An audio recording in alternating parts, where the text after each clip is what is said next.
This is Susan Wilbanks with blendedinsight.com. I am a holistic and integrative healing arts practitioner, an intuitive, and an energy healer. In this podcast, I share tips, tools, and suggestions that have helped me along my path in hopes of inspiring and helping you along yours. Let's get started with today's podcast Hello, topic. friends. Welcome back to another podcast. No, we still have not found the other mouse, and Milo is starting to lose interest. But I will tell you, the first mouse that he brought in that lived in our house for 2 weeks, the same pattern happened. I do have traps set. The mouse doesn't go into the traps. And every night I just pray that the mouse finds its way out somehow. I don't know how that's going to happen. Or Milo reveals the mouse to us so we can catch it and put it outside. And when I say we, I mean my daughter, because I can't do it. So I appreciate all of your checking in and asking. Today's podcast is something that I think is up for a lot of people. And I feel like I say that every week, but that's why I do these podcasts, because whatever is going on in the collective or personally or with my clients or friends, I feel like this is a good place to talk about it. One, so you know you're not alone. And two, so you can get some inspiration about how you can go forward and spin it in the best way possible for you and your path. So I want to talk about what it means to suffer and how we can stop making pain bigger by the way that we think, speak, and spiral around it. And it's so interesting because a few months ago, I had someone who was just complaining to me all the time. And I know a big part of it is because the person isn't really on the path. It gets old. So I had gotten the intuition that I had to start creating boundaries around my time so that I could show up for the world in the way that the world needs. I don't know if you've ever felt this way, but sometimes, and it's something that I'm working on, is when people who have known me a long time make a situation bigger than what it is and they complain to me, in most cases, I'm dealing with 10 times more than that. And I get we all have different capacities. I get it. But I find it so insensitive. And what I realize is I find it insensitive based on my own beliefs and my perspective and where I am on the path. But I have to remind myself that they're not doing the deep inner work. This person wasn't telling me this because they are sending healing to this person, or they're asking me to send healing, or they're purchasing a healing. It wasn't any of that. It's just idle talk. Most of the world lives in idle talk where you just talk about other people and surface level things instead of going deeper and creating authentic, meaningful connections. And I know I've been there at points on my path. This is someone who, although has known me a long time, they don't really know me, or they don't know themselves well enough to step back and say, why am I having this conversation? What is the outcome of me saying this? Have you ever met those people who always want to one-up someone else with their tragedy or with their story?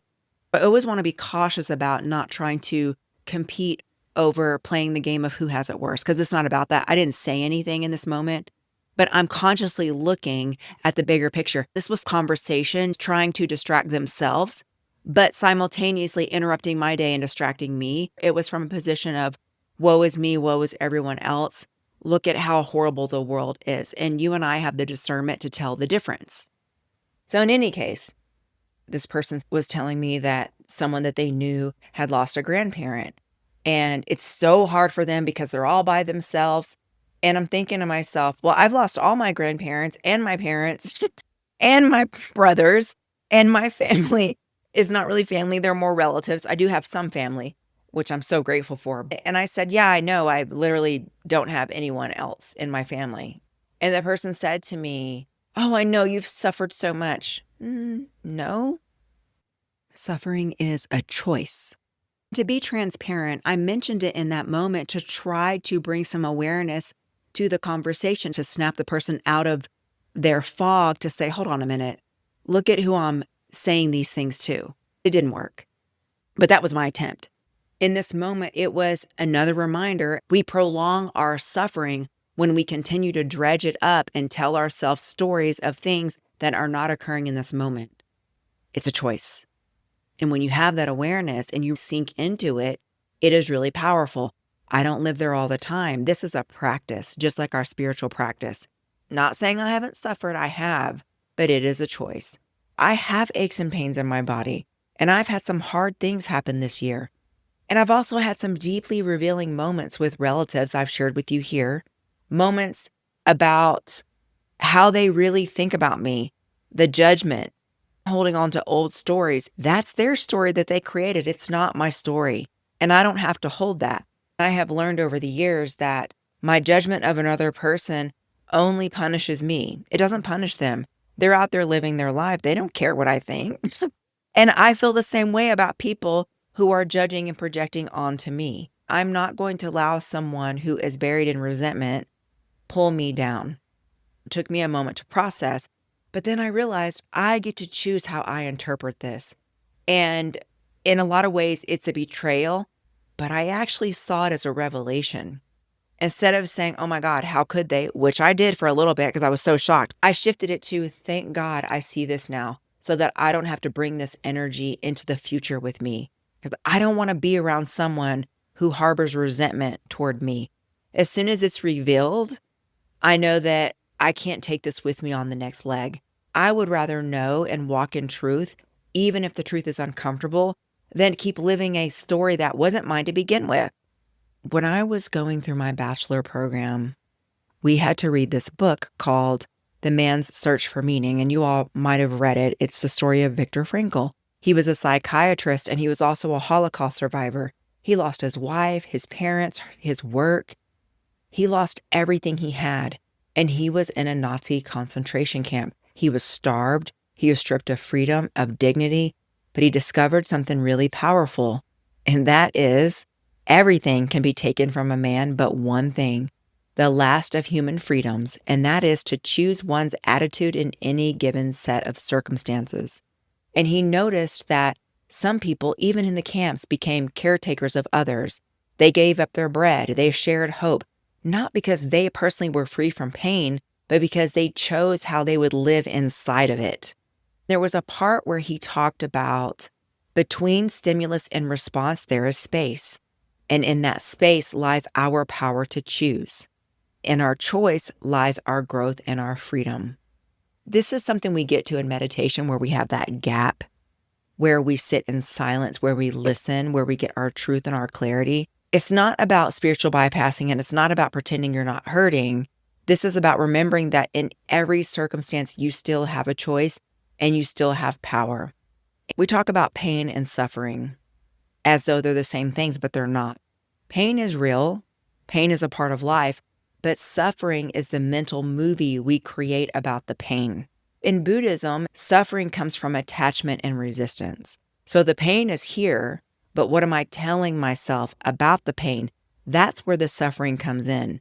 So what is attachment? Attachment is the thought of how things should be, who we think people should be, to outcomes, roles, control, expectation. You stub your toe.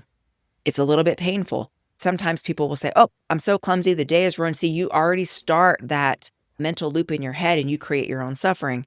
So your thoughts create a spiral, and then the suffering creates resistance. The suffering is the looping. So the first key to shifting is just recognizing, oh, this is suffering and I have a choice, which is one of the things I really loved about Viktor Frankl in his book. The same message is said in so many different forums.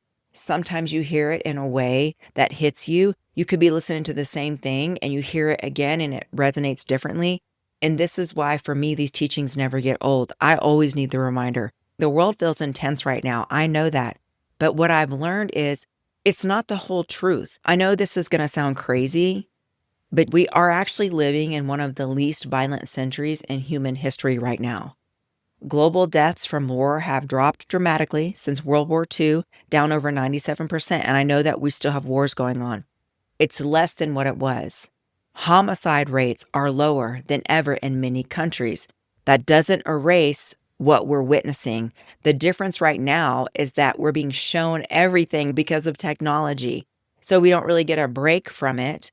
So sometimes I like to remind myself of perspective, not to erase what's happening or to ignore current suffering, but to get the proper perspective, because we are more aware than ever. We feel more connected and more informed because we are being absolutely inundated with more information now that people are on the internet.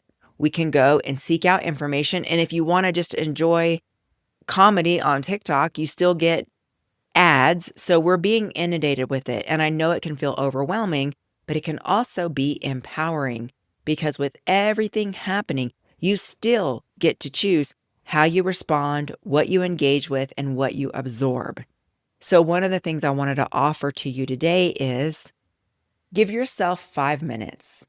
When you see something, you're looping, something's happened, and ask, do I need to carry this all day or can I just feel this for 5 minutes and let it go? Also, if you keep looping, am I processing this or rehearsing it?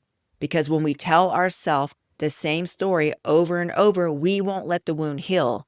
And I know this is a gross analogy, but it was the one given to me. If you ever have a scab, if you keep picking it, it's never going to heal. Let it rest. Let the matter pass. You're the one that's doing it.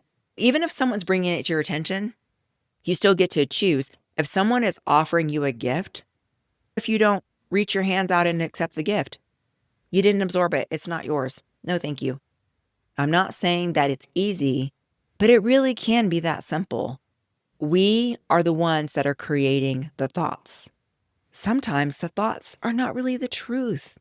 So if you can step back, and I know it's hard when we're reactive, that's why we do our energetic hygiene, energy healing, movement, breath work, all the things that get the energy out of your body, releasing old seeds, staying on the path, and then realizing that this emotion is something I created. It is not me. This is not who I am. I'm going to let it go. I'm telling myself a story. I'm going to shift my attention. So this is what I wanted to offer to you today. And let's go into a healing.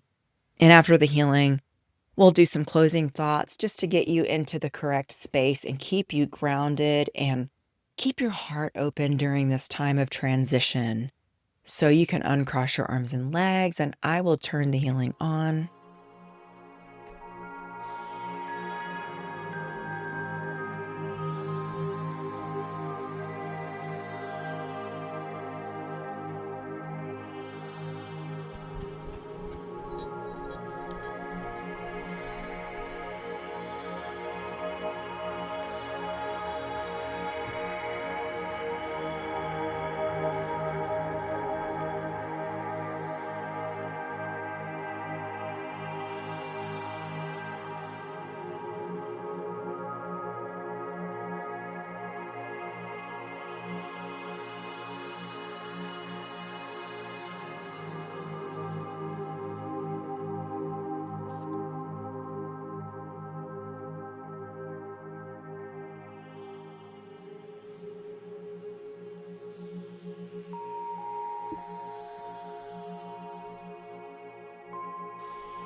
And so it is. And just a reminder, you all, pain will come.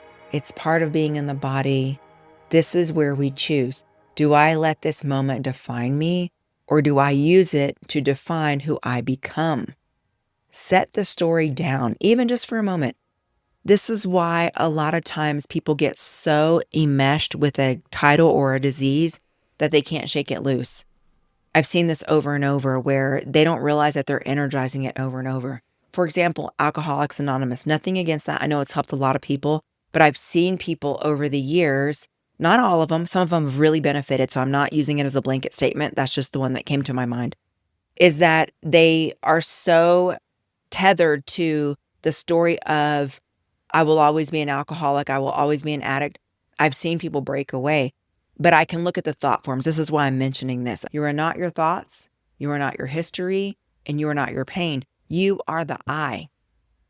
And when your body dies, the I goes on. So you're the one who gets to choose how the story ends, what you tell yourself about the story. You're the one that gets to choose your own thoughts, beliefs, and your story about any given situation. And with that comes enormous freedom and power. And that is all I wanted to offer you today. I want to wish you a beautiful week. Take care.